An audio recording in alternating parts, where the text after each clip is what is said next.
Sa totoo lang, ilang beses mo nang sinabi sa sarili mo na mag-uumpisa na ako, pero hindi pa rin ngayon.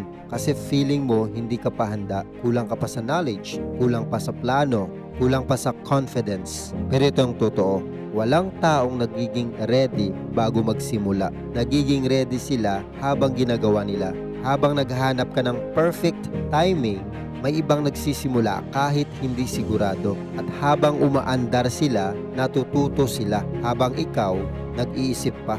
Sila nagkakamali pero umaasenso. Sa negosyo, hindi panalo ang pinaka-ready. Panalo ang pinaka-nag-start. Kasi ang progress nabubuo lang sa action, hindi sa kakapanood, hindi sa kakaplano, kundi sa paggawa. Kaya kung may idea ka ngayon, maliit man o simple, simulan mo na.